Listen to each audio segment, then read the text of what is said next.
Bergoglio, qui est connu sous le nom de pape François, a-t-il enfreint son serment papal? Voilà, je suis l'abbé Damien Dutertre et je vais parler avec vous de ce sujet.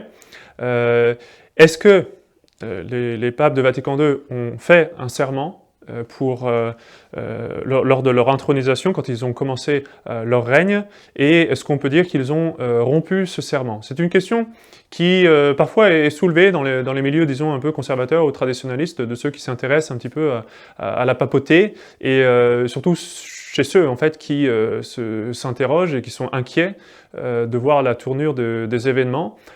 Est-ce qu'on peut dire vraiment que, par exemple, que Bergoglio, quand il persécute le rite traditionnel de la messe, qui avait été permis dans une certaine mesure par son prédécesseur, ou dans certains de ses agissements, est-ce qu'on peut dire qu'il agit de façon tyrannique? Est-ce qu'il y a un serment qu'il aurait enfreint? Ou bien est-ce qu'au contraire, il faut dire que tout ce qu'il fait est absolument parfait, inspiré par le Saint-Esprit? Bon, entre les deux extrêmes, est-ce qu'il n'y a pas une position qui explique un peu mieux les choses? Et donc je vais aujourd'hui me concentrer vraiment sur cette question de serment.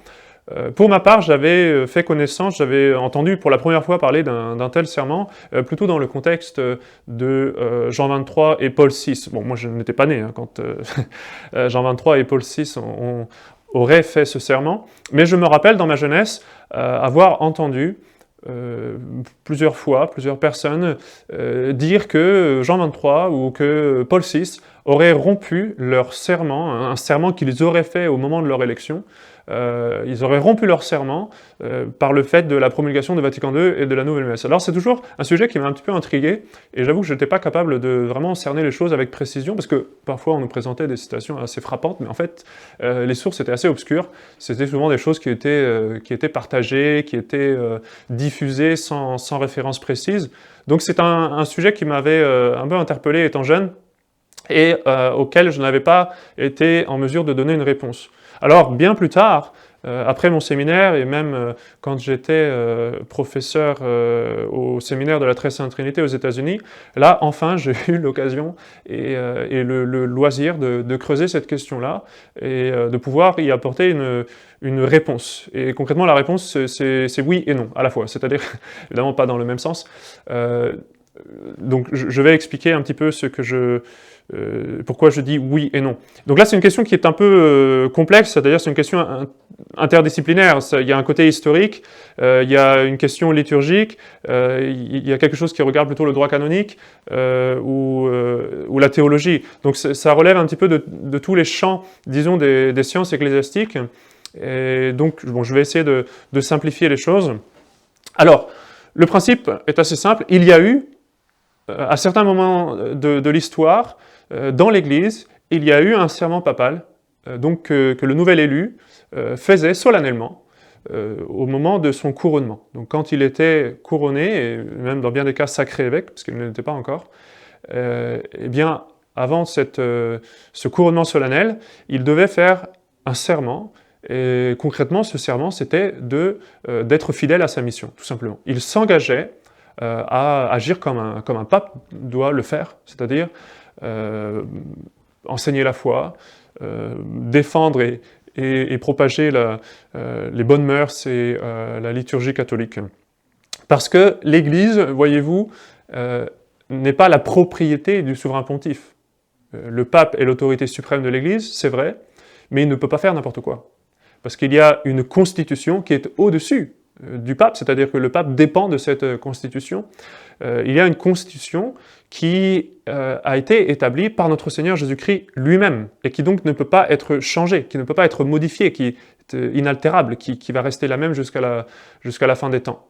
Et donc le pape est le vicaire de notre Seigneur Jésus-Christ, ce qui veut dire qu'il agit au nom de notre Seigneur Jésus-Christ, mais il agit justement dans ce rôle qui a été défini de façon très précise par notre Seigneur Jésus-Christ.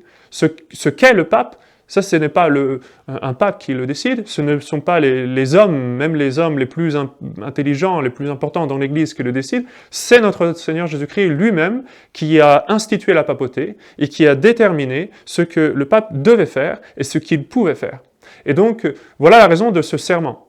On voit parfois dans certains pays, donc dans des institutions d'ordre civil, quelque chose d'un petit peu semblable, par lequel le président nouvellement élu ou le roi doit s'engager à garder la constitution du pays. Donc il y a bien cette idée, si vous voulez, qu'il y a quelque chose qui est supérieur au roi ou au président, qui est la façon dont fonctionne un pays, et que même ce président ne peut pas changer. Eh bien, dans la Sainte Église, c'est un petit peu la même chose, sauf que cette constitution, elle est d'autant plus importante qu'elle est établie par Dieu lui-même. Elle a été établie par notre Seigneur Jésus-Christ.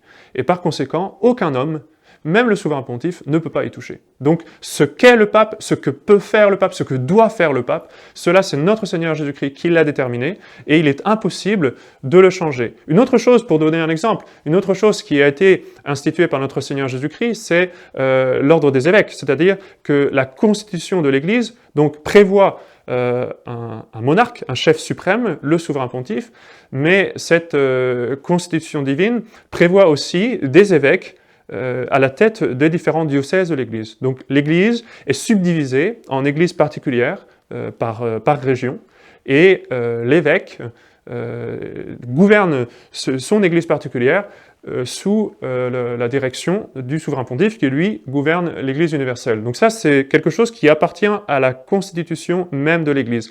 Le souverain pontife ne pourrait pas, par exemple, supprimer l'ordre des évêques, ou bien décider qu'il pourrait gouverner l'Église ensemble lui-même, tout seul, et qu'il remplacerait, disons, le rôle de monarque particulier que chaque évêque tient dans son diocèse par une sorte de parlement des évêques. Donc toute l'Église serait gouvernée par tous les évêques. Vous voyez, quelque chose comme ça, qu'on retrouve un petit peu dans Vatican II d'ailleurs. Eh bien, le pape ne pourrait pas faire ça. Il faut qu'il y ait un évêque qui soit à la charge d'une Église particulière, un diocèse, et au-dessus de tous les diocèses, le souverain pontife, l'évêque de Rome, et donc le chef suprême de la Sainte Église. Tandis que, pour vous donner un contre-exemple, une chose qui existe dans l'Église mais qui n'est pas d'institution divine et donc qui pourrait en soi changer ou avoir été modifiée au cours du temps, d'ailleurs les historiens le pensent en ce qui concerne les premiers siècles, au moins dans certaines régions, c'est la division des diocèses en paroisses. Donc l'Église est divisée en diocèses, l'Église ensemble, l'Église universelle, elle est divisée en diocèses. Mais après, dans chaque diocèse, eh bien, le territoire du diocèse est subdivisé à son tour en paroisses, à la tête desquelles se trouve un prêtre, un curé. Eh bien, ça, par contre, c'est une institution humaine. C'est une institution canonique qui est prévue par la loi de l'Église, mais ça ne relève pas de la constitution de l'Église instituée par notre Seigneur Jésus-Christ. Donc ça, pour le coup, c'est quelque chose qui pourrait en soi potentiellement changer. Certains historiens pensent que, au moins dans certaines régions, dans les premiers siècles, eh bien, l'évêque d'un diocèse n'avait pas forcément divisé son diocèse en paroisses, comme ça l'est maintenant un peu partout, mais qu'il avait un certain nombre de prêtres qui étaient à son service et par lesquels il subvenait à tous les besoins de ses fidèles, de ce diocésain.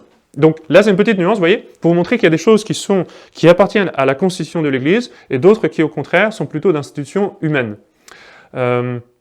Alors, la papauté, elle, n'est pas une institution humaine, et donc personne ne peut la changer, et donc quelqu'un qui veut devenir pape doit se conformer à cette institution divine voulue par notre Seigneur Jésus-Christ.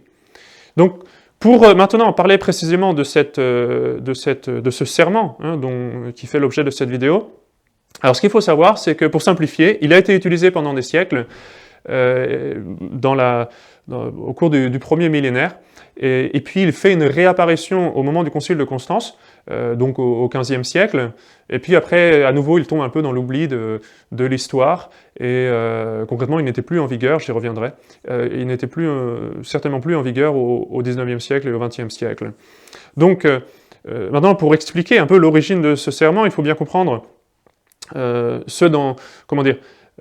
recueil en fait, dans lequel il a été retrouvé. Donc, dans les premiers siècles de l'Église, évidemment, les choses étaient un peu moins stables, un peu moins établies. Il y avait beaucoup de persécutions, donc vous pouvez deviner au quotidien l'administration de l'Église comme une chose assez compliquée et pas forcément stabilisée et précisée avec la régularité qui lui est propre maintenant.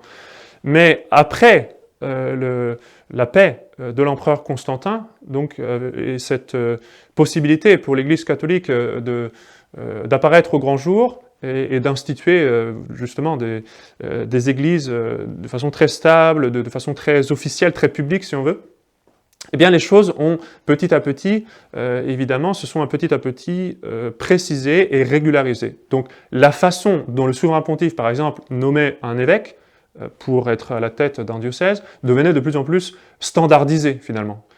C'était beaucoup moins spontané, ou c'était pas seulement une décision comme ça particulière d'un pape qui était faite soit à l'oral ou soit par une lettre, disons, qui aurait été écrite sur le moment.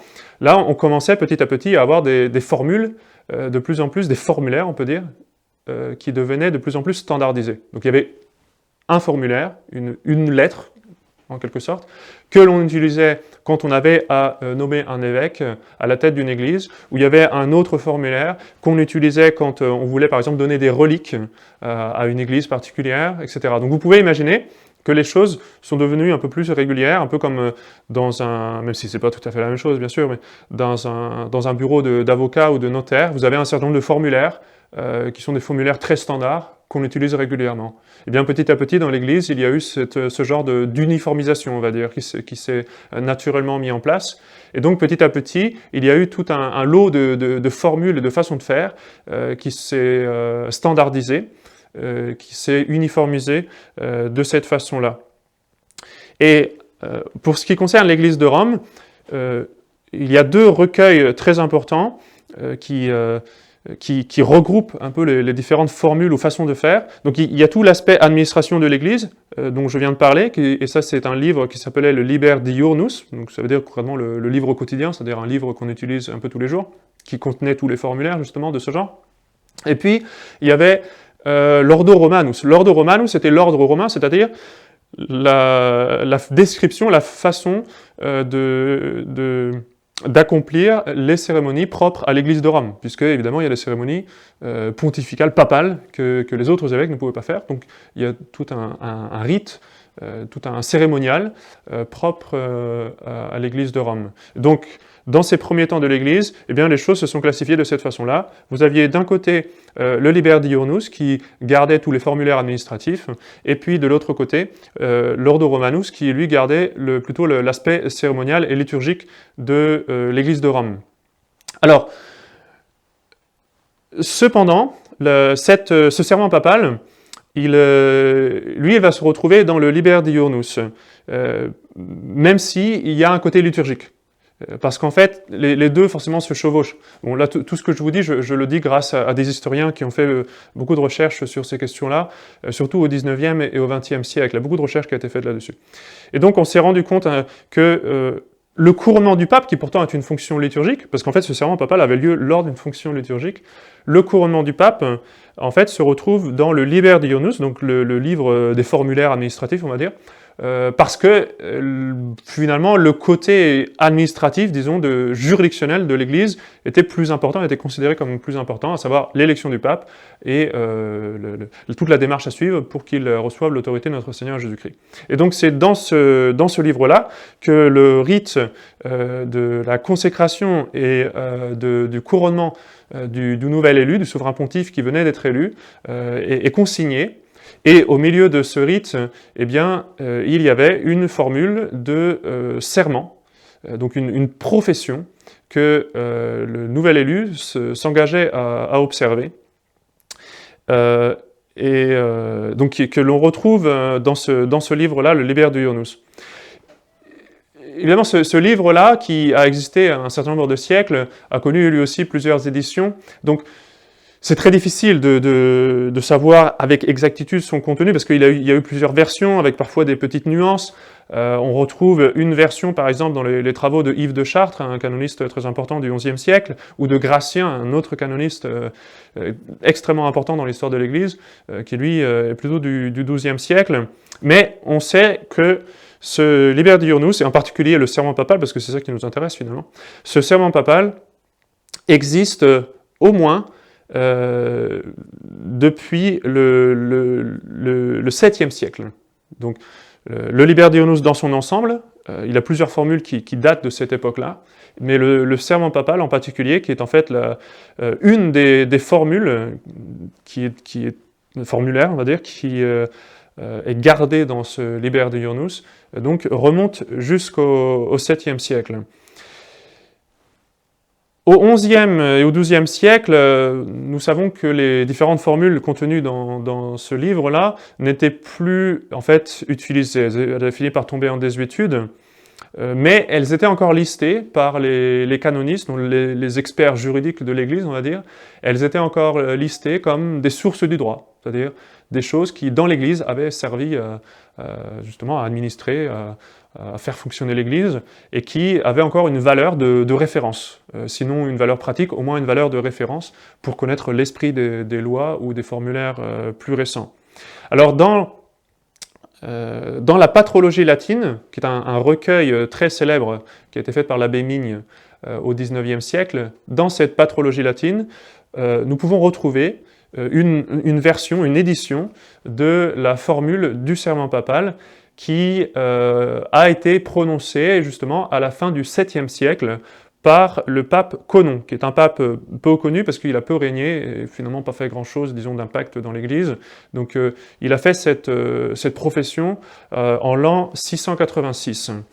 Et alors je voudrais vous lire certains extraits de cette profession pour vous donner au moins une idée un peu de ce qu'était à ce moment-là cette formule, ce serment pontifical que le nouvel élu faisait. Donc en fait, la profession, elle est faite par le pape lors de son couronnement, la cérémonie de son couronnement, et la façon dont elle était formulée, c'est qu'à ce moment-là, le pape s'adressait à Saint-Pierre. Voilà comment elle commence. Au nom du Seigneur et Dieu, notre Sauveur Jésus-Christ, donc après il faut mettre la date, etc. Je, et là puis il disait son nom, prêtre par la miséricorde de Dieu, et élu, et sur le point de devenir l'humble évêque du siège apostolique par la grâce de Dieu, je vous professe, bienheureux Pierre, prince des apôtres, etc., etc. La formule est assez longue, je vais seulement en lire certains passages saillants. Je professe de garder de tous mes efforts, même au prix de ma vie et de mon sang, cette rectitude de la vraie foi qui, nous étant donnée par son auteur, le Christ, a été transmise par vos successeurs et vos disciples jusqu'à ma petitesse et se trouve dans votre sainte Église, et je souffrirai patiemment avec votre aide les difficultés des temps. Donc, le nouvel élu s'engage à garder la foi, ce qui est assez logique, et ensuite il va détailler un petit peu. Je professe, dit le serment, je professe de garder la foi du mystère de la sainte et indivisée Trinité qui est un seul Dieu. Je professe de garder la foi du mystère de la dispensation, accomplie selon la chair, du Fils unique de Dieu, notre Seigneur Jésus-Christ. Je professe de garder la foi de tous les autres dogmes de l'Église, tels qu'ils nous ont été légués dans les conciles universels et dans les décrets des 13 illustres pontifes apostoliques et dans les écrits des docteurs de l'Église. Semblablement, je professe de garder tout ce qui a été transmis de vous par la préservation de votre et de notre foi orthodoxe. Je professe de garder intégralement jusqu'au moindre point les 5 conciles universels, à savoir Nicée, Constantinople, Éphèse I, Chalcédoine, Constantinople II, célébrés sous le règne de l'empereur Justinien, de pieuse mémoire, etc., etc. Donc il y a une liste de conciles qui sont ratifiés. Et ensuite, je professe de garder inviolablement la discipline et les rites de l'Église tels que je les ai trouvés et tels qu'ils m'ont été transmis par mes prédécesseurs, etc., etc. Il y a un certain nombre d'autres points, mais évidemment, ça, c'est ce qui est très intéressant, c'est que le nouvel élu s'engage de garder la foi, tous les dogmes de la foi, ce qui est évidemment du bon sens, mais il s'engage aussi à garder les rites liturgiques de la Sainte Église et la discipline traditionnelle de l'Église. Qu'il a reçu, donc en étant élu souverain pontife, il s'engage à les garder. Donc ça c'est très intéressant effectivement à souligner puisque quand on met cela en parallèle avec l'attitude qu'a eu Paul VI par exemple qui a littéralement jeté à la poubelle le missel traditionnel de la messe qui remonte à la plus haute antiquité, on n'est même pas capable de savoir exactement pour la plupart des prières du canon leur origine, c'est-à-dire que ça remonte au temps apostolique, c'est tellement ancien. Eh bien, tout cela, ça a été mis à la poubelle pour être remplacé par des formules inventées de toutes pièces, concoctées par des gens sans importance dans l'Église. Donc ça, évidemment, ça va clairement contre ce serment. Donc ce serment, c'était la formule 83 de ce formulaire dont j'ai parlé, le Liber Diurnus, là, et on la retrouve Là, je vous ai cité un exemplaire, disons, celle du pape Conon, donc, que l'abbé Migne recense dans sa patrologie, mais on la retrouve dans de nombreux ouvrages de droit canonique, au fur et à mesure, disons, de l'histoire de l'Église. J'ai mentionné tout à l'heure Ivre de Chartres au XIe siècle. On pourrait mentionner un autre canoniste important, le cardinal Deus Dedit, qui lui est de la fin du XIe siècle, Saint Anselme de Luc, également du XIe siècle, et puis Gratien, un canoniste très important du XIIe siècle, qui a synthétisé, on peut dire, le droit de l'Église à son époque. C'était une sorte il a fait une sorte de compilation, on va dire, de toutes les lois de l'Église, il les a organisées, et c'est donc un document extrêmement important. Tous ceux qui connaissent un petit peu le droit de l'Église savent que le décret de Gratien, c'est comme ça que ça s'appelle, c'est une œuvre vraiment de référence, même encore aujourd'hui. Et cette formule 83, elle a bien survécu au passage du temps, il y a eu peu d'altérations finalement. Donc la formule du serment papal, elle a subi assez peu d'altérations. On ajoutait les nouveaux conciles œcuméniques qui avaient été célébrés entre-temps. Il fallait que le pape s'engage à les garder eux aussi, au fur et à mesure. Et même quand les historiens et les canonistes ont fini par oublier le Liber Diurnus, parce que ça avait été perdu, c'était plus utilisé, donc on savait plus ce que c'était que ce Liber Diurnus, ce livre de formulaire, mais on savait encore, on connaissait encore cette formule du serment papal. Et là, j'ai un exemple assez typique d'un jurisconsulte espagnol, justement, qui était un évêque de Tarragone, Monseigneur Antoine Augustin, qui reprend cette formule 83 dans ses œuvres canoniques, c'est un canoniste, et qui, en commentant Gratien, justement, le décret de Gratien dont j'ai parlé, avoue un petit peu son ignorance. Il se dit, là, Gratien met une référence au Liber Diurnus, et je ne sais pas de quel livre il s'agit. Je ne connais pas de livre qui porte ce nom. Donc il le dit assez simplement, assez candidement, mais tout en rapportant cette formule du serment papal qui, en fait, provenait de ce formulaire. Le cardinal Baronius, qui est un historien, là aussi, phare de l'Église, très important, peut-être le plus grand historien de l'Église, peut-être, bon, certainement un grand historien. Le cardinal Baronius lui-même connaissait ce serment papal, il s'en sert en fait à un moment donné dans une argumentation pour montrer que le concile de Constantinople, le quatrième concile de Constantinople, était bien considéré comme œcuménique, et la preuve qu'il donne, c'est que le nouvel élu devait professer de garder les décisions de ce concile de Constantinople, donc qui datait de 869, pardon. Donc, voilà, il le mentionne en passant dans ses œuvres d'histoire de l'Église. On ne sait pas exactement quand cette formule cessa d'être utilisée. C'est-à-dire, à partir de quand exactement est-ce que le nouvel élu ne faisait plus serment, ne prenait plus cet engagement de façon solennelle. Certains pensent que le pape Boniface VIII l'aurait encore fait, donc lui il est devenu pape en 1294, mais en réalité il semble que non. Mais je vais quand même m'arrêter sur Boniface VIII, qui est un pape de la fin du XIIIe siècle. Il a été élu en 1294. Son prédécesseur, c'était Célestin V, que l'on connaît sous le nom de Saint-Pierre Célestin. Saint-Pierre Célestin était un saint moine, saint religieux, édifiant, et d'ailleurs qui avait été élu pape à cause de sa sainteté, mais qui n'avait pas forcément, même si c'était un saint, qui n'avait pas forcément les qualités nécessaires pour ce rôle de chef de l'Église, qui est celui du souverain pontificat. Et donc, Saint-Pierre Célestin, se rendant compte de ses déficiences humaines, parce qu'il ne manquait pas certainement de qualités surnaturelles, mais peut-être, oui, de qualités humaines, eh bien, a renoncé à la papauté pour, concrètement, se concentrer à sa sanctification personnelle. Et alors, quand Célestin V a renoncé à la papauté en 1294, bien peu de temps après, Boniface VIII a été élu et est devenu le souverain pontife.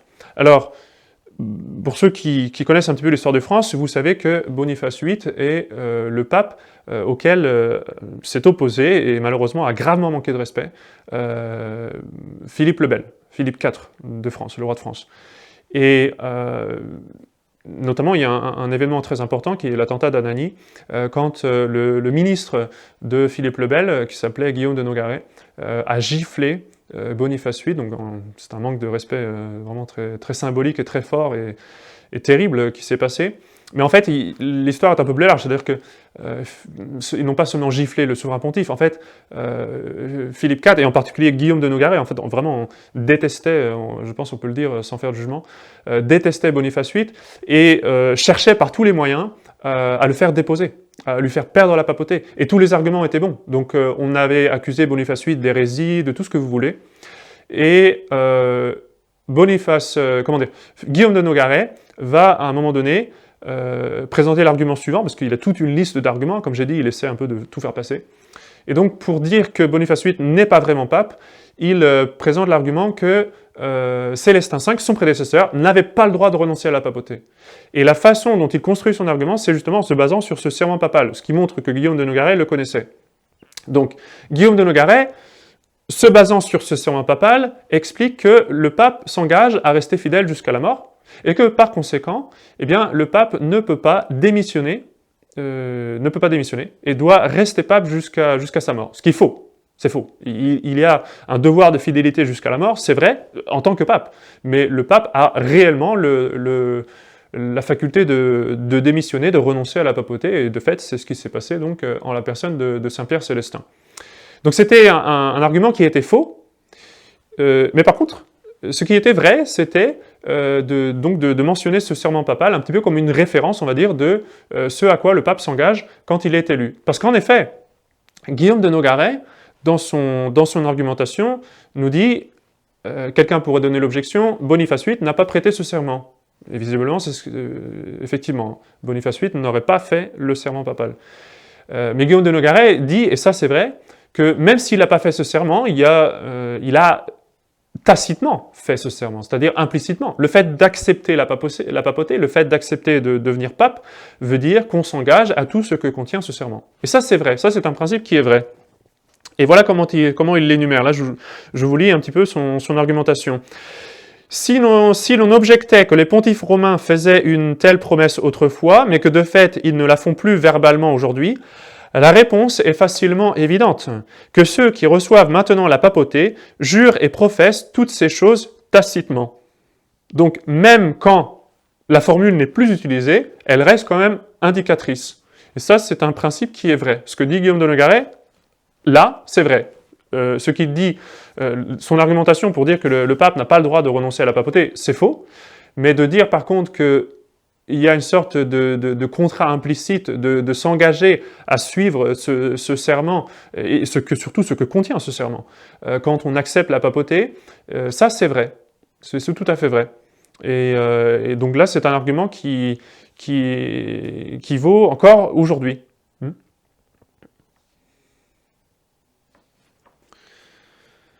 Donc cette formule, comme je l'ai dit, elle est tombée un petit peu dans l'oubli, mais elle va avoir une nouvelle vie éphémère, je crois, au moment du Concile de Constance. Donc le Concile de Constance intervient au début du XVe siècle pour mettre fin à une crise terrible qui secoue l'Église, à savoir celle du grand schisme d'Occident. Et là, je n'ai pas le temps de vous expliquer tout ce qui s'est passé. Mais concrètement, la chrétienté était divisée en 2, voire 3 branches, c'est-à-dire qu'il y avait 2, voire 3 souverains pontifes, c'est pas possible, il peut n'y en avoir qu'un seul, mais il y avait 2 ou 3 prétendants à la papauté, donc il y avait un pape à Rome, il y avait un pape à Avignon, et puis un pape à Pise, au moins pour un certain temps. C'est-à-dire quelqu'un qui disait être le pape. Évidemment, il ne peut pas y avoir plus qu'un seul pape.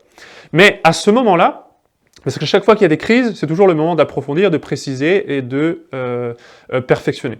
Donc à ce moment-là, il y a quand même eu une prise de conscience importante de la part des catholiques, et en particulier des docteurs et des évêques, de l'importance pour celui qui est élu à la papauté de chercher le bien commun, et de ne pas chercher son ambition personnelle. Et donc, il était nécessaire de renoncer à la papauté, de renoncer à ses prétentions à la papauté pour le bien de l'Église. Et c'est ce que le Concile de Constance a effectivement demandé aux 3 prétendants.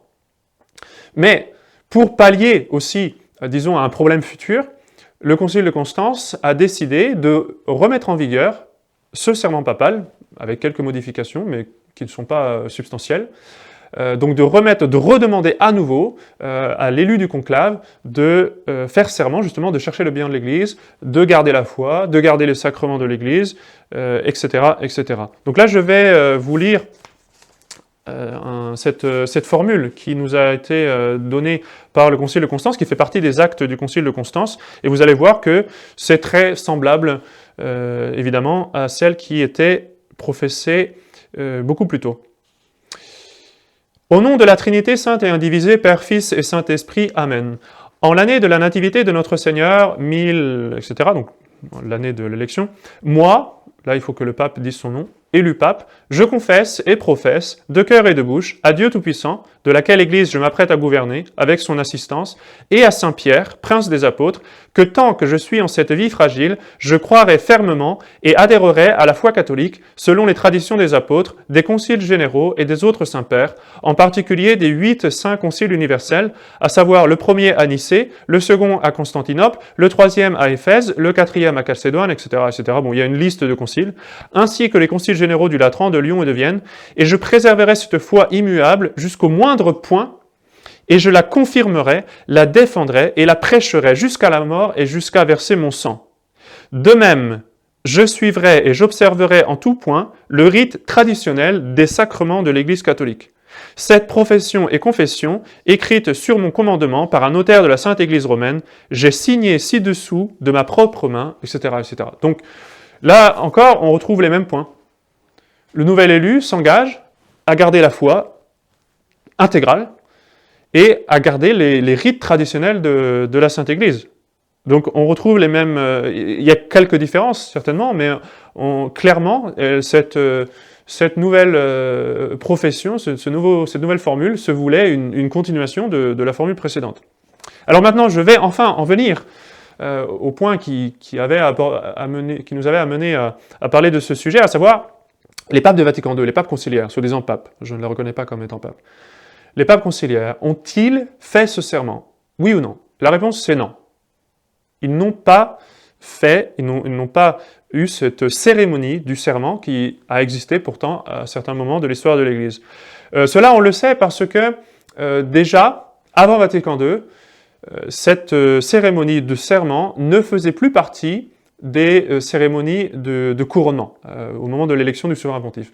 On a certains historiens ou certains experts, certains liturgistes qui nous présentent avec beaucoup de détails ce qui se passe à la mort du pape, ce qui se passe jusqu'à l'élection d'un nouveau pape, et ce qui se passe justement quand le pape est élu, et toutes les cérémonies d'intronisation, etc., etc.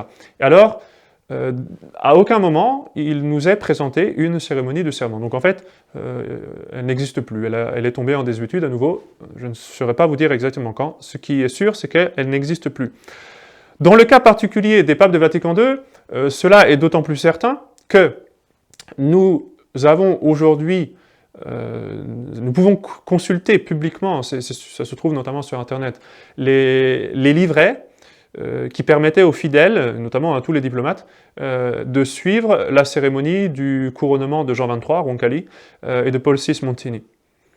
C'est des livrets qui d'ailleurs étaient en français, puisque c'était la langue diplomatique du Vatican. Donc même les Espagnols devaient suivre la cérémonie en français. Bon, c'est une petite parenthèse. Mais en tous les cas, dans ce livret qui là aussi donne beaucoup de détails, qui est assez minutieux, qui nous permet de suivre la cérémonie du couronnement, eh bien, nous ne trouvons pas, à aucun moment, nous ne trouvons pas de cérémonie de serment. Donc, même sans avoir été présent ce jour-là, on peut constater que effectivement, Jean XXIII et Paul VI n'ont pas fait cette cérémonie solennelle d'un serment papal. Et puis, après Paul VI, eh bien, il n'y a même plus maintenant de cérémonie de couronnement, puisque vous savez que Paul VI, Montini, a déposé la tiare, ce qui est tout un symbole, hein. C'est un renoncement qui en dit très long, évidemment, une renonciation à quelque chose de très important. Mais il a renoncé à la tiare, il a déposé la tiare, et depuis Paul VI, tous les papes conciliaires ne veulent plus porter la tiare, hein. Et tout ça, c'est dans l'esprit de Vatican II, évidemment, et dans l'esprit de la collégialité. Donc cette minimisation du rôle du souverain pontife. Donc vous voyez que là, je disais au tout début que le pape n'est pas maître de la papauté, il ne peut pas changer ce qu'est la papauté. Et bien là, on voit quelque chose. On voit que les papes de Vatican II veulent changer, en fait, le rôle de la papauté, et veulent notamment amoindrir énormément ce rôle. Bon, je ferme cette parenthèse. De fait, il n'y a plus de cérémonie de couronnement quand maintenant quelqu'un est élu lors d'un conclave. Donc s'il n'y a plus de couronnement, il n'y a plus non plus, à plus forte raison, de serment, puisque, rappelez-vous, ce serment, il avait lieu lors de la cérémonie du couronnement. Donc pour conclure, les papes de Vatican II n'ont pas fait ce serment. Toutefois, et là je retourne à ce que j'ai dit au début, toutefois, quiconque est élu et accepte de devenir pape s'engage tacitement de suivre toutes les prescriptions de ce serment. Pas parce que c'est un serment qui a existé au 7e siècle, au 8e siècle, etc., ou au temps du concile de Constance, mais parce que ce serment, ce n'est pas quelque chose d'arbitraire, mais ce serment décrit ce que notre Seigneur Jésus-Christ a voulu que soit la papauté. Il a voulu que la papauté soit une institution pour garder la foi, pour garder les rites traditionnels de l'Église, pour garder la discipline traditionnelle de l'Église. Et donc quiconque est élu doit nécessairement s'engager et accepter cette fonction du successeur de Saint-Pierre, justement, qui nous est décrite dans ce serment. Donc il y a toujours, au moins d'une façon implicite, d'une façon tacite, un engagement à suivre le contenu de ce serment. Et donc de ce point de vue-là, eh bien, ils ont enfreint ce serment. Et voilà pourquoi je vous disais au début, à la question de savoir si, oui ou non, Bergoglio était parjure, c'est-à-dire avait rompu ce serment, je vous avais dit oui et non, parce que justement, strictement parlant, il n'a pas fait ce serment, mais en réalité, il l'a enfreint, et en réalité, il est vraiment tenu par le contenu de ce serment. Pour vous donner un peu une analogie, je vais donner l'exemple du sous-diaconat. Traditionnellement, l'ordination au sous-diaconat est le pas définitif, qui fait qu'un séminariste s'engage à suivre, à observer la chasteté parfaite, donc il renonce à tout jamais à la possibilité de se marier, et il s'engage également à la récitation du Saint Bréviaire quotidiennement. Et alors, il ne fait pas à ce moment-là, il ne fait pas une profession, un vœu explicite de garder la chasteté parfaite, mais implicitement, par le fait même d'accepter l'ordination, de faire le pas, de recevoir cet ordre sacré, il s'engage implicitement à observer la chasteté parfaite. Ça a toujours été considéré comme une sorte de vœu implicite, finalement. Eh bien, voilà, c'est une analogie, ça vaut ce que ça vaut, mais vous voyez, quand quelqu'un accepte la papauté, est élu pape, accepte de devenir le pape, eh bien, il s'engage nécessairement à faire cela. Pourquoi? Parce que, encore une fois, ce n'est pas quelque chose qui est humain, là. C'est quelque chose qui a été déterminé par notre Seigneur Jésus-Christ, c'est lui qui a décidé, qui a dit que la papauté serait ainsi. Le pape élu s'engage à garder la foi, s'engage à garder la liturgie traditionnelle, les rites traditionnels des sacrements, et s'engage à garder la discipline et la bonne morale dans l'Église. Donc ça, c'est très important à comprendre. Donc, de ce point de vue-là, évidemment, Bergoglio et ses prédécesseurs ont clairement enfreint, ils n'ont pas respecté ce contrat. Ça ne veut pas juste dire, bon, ils n'ont pas respecté ce contrat et donc ils doivent être punis. Il y a un problème beaucoup plus important. C'est-à-dire que ce qu'ils pratiquent ne correspond pas à ce que la papauté doit être. Donc c'est un problème beaucoup plus important. Que se passe-t-il dans ce cas-là? Que se passe-t-il? Les docteurs de l'Église, les théologiens, se sont parfois posé cette question. Que se passerait-il, par exemple, c'était une question que le cardinal Cajetan s'était posée, donc un grand théologien, que se passerait-il si le souverain pontife décidait de renoncer à sa fonction spirituelle, disons, pour ne vouloir qu'être un souverain temporel, puisque pendant de longs siècles, vous savez que le pape, et encore aujourd'hui il devrait être le roi du Vatican, mais le pape, pendant de longs siècles, était un véritable souverain temporel qui gouvernait ce qu'étaient les États de l'Église. Alors imaginez quelqu'un qui aurait été élu à la papauté, qui aurait accepté son élection, mais qui ensuite décide, ben, vous savez, moi je ne vais pas m'occuper de l'Église, la religion catholique, ça ne m'intéresse pas beaucoup. Ce qui m'intéresse, c'est uniquement d'être roi de ce territoire qui est la propriété de l'Église. Donc s'il se comporte uniquement comme un roi temporel, que se passe-t-il? Eh bien, le cardinal Cajetan donne cela comme un exemple de ce que serait un pape schismatique. Ça peut sembler paradoxal pour un pape de devenir schismatique, parce que normalement c'est quand on se sépare du pape que l'on devient schismatique. Mais le pape, lui, il est pape comment? Ben, il est pape pour lui-même et pour toute l'Église, quand il s'unit à notre Seigneur Jésus-Christ. Donc, quand il se sépare de notre Seigneur Jésus-Christ, en ne voulant pas justement correspondre à cette fonction que notre Seigneur Jésus-Christ a assignée à la papauté, eh bien, par le fait même, le pape se met dans une position de schisme. C'est ce que nous dit le cardinal Cajetan, et il n'est pas le seul. Un autre théologien très important, qui a beaucoup écrit sur ces questions-là, donc un jésuite cette fois-ci, Suarez, nous donne une autre une autre hypothèse, il se pose la question de savoir ce qui se passerait si un pape venait à abolir tous les rites traditionnels de l'Église. C'est une question évidemment qui ne manque pas d'intérêt aujourd'hui. Et bien là encore, il nous parle de pape schismatique, un peu dans le même terme. Vous voyez, un pape qui renoncerait à sa fonction, non pas clairement, c'est-à-dire il ne dirait pas « je ne veux plus être le pape », mais de fait, il se mettrait à abolir toute la liturgie traditionnelle de l'Église. Eh bien, Suarez nous dit nous aurions affaire là à un pape schismatique. C'est-à-dire qu'il se mettrait dans cette position de schisme et en fait finirait par perdre la papauté concrètement, ne plus être pape. Hein, puisque c'est évidemment ce qui se passerait. Il est schismatique par le fait de se dissocier de notre Seigneur Jésus-Christ. Il n'est plus un avec notre Seigneur Jésus-Christ. Et donc il n'est plus chef de l'Église, parce qu'il n'y a qu'un chef de l'Église, c'est notre Seigneur Jésus-Christ, le chef invisible, et le pape n'est chef de l'Église que dans la mesure où il est uni à notre Seigneur Jésus-Christ. S'il ne veut plus correspondre à cette fonction du souverain pontificat, eh bien, il est déchu de cette fonction de chef visible de l'Église.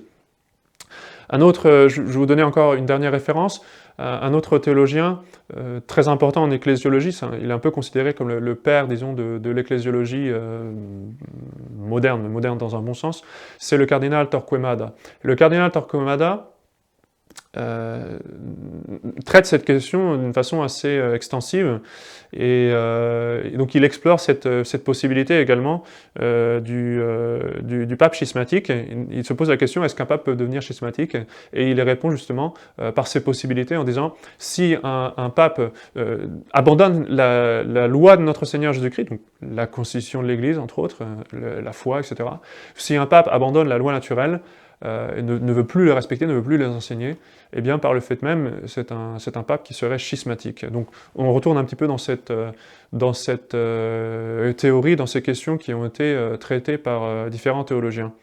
Et ce qui est très intéressant, c'est qu'un autre théologien beaucoup plus récent, beaucoup plus proche de nous, beaucoup plus important pour nous peut-être à certains égards, à savoir le père Gérard Deslauriers, Monseigneur Gérard Deslauriers, eh bien, a lui aussi décrit cette possibilité d'un pape schismatique, il appelle ça un schisme capital, justement, où un pape, finalement, se sépare de notre Seigneur Jésus-Christ en renonçant dans les faits, c'est-à-dire pas forcément en parole, mais dans les faits, en renonçant à cette fonction du pontificat telle qu'elle a été établie par notre Seigneur Jésus-Christ. Et voilà pourquoi cette question du serment papal me tenait à cœur, parce que je pense que c'est une question qui nous donne des pistes de réflexion qui sont très importantes aujourd'hui pour comprendre la situation dans laquelle on est.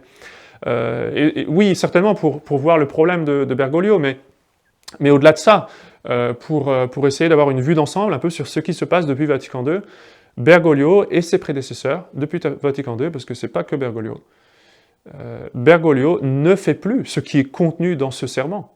Il n'est pas là pour garder la foi traditionnelle, les rites traditionnels, la discipline traditionnelle. Au contraire, tout cela a été mis à la porte, tout cela a été abandonné. Donc il y a effectivement un problème. Nous avons affaire à quelqu'un qui ne fait pas ce que le pape devrait faire. Et donc nous sommes dans cette situation qui avait été considérée d'une façon purement spéculative à l'époque par ces théologiens-là, de quelqu'un qui a beau prétendre être le pape, qui de fait est en schisme avec cette fonction qu'il devrait avoir. Et donc je pense que ce que Monseigneur Gérard Deslauriers disait à ce sujet, eh bien, est confirmé et corroboré par ce que je vous ai présenté concernant le serment papal et en passant aussi l'enseignement de différents théologiens qui finalement est dans cette continuité. Donc je vous remercie beaucoup de m'avoir écouté, j'espère que ça vous a été instructif et puis eh bien, je vous dis à très bientôt.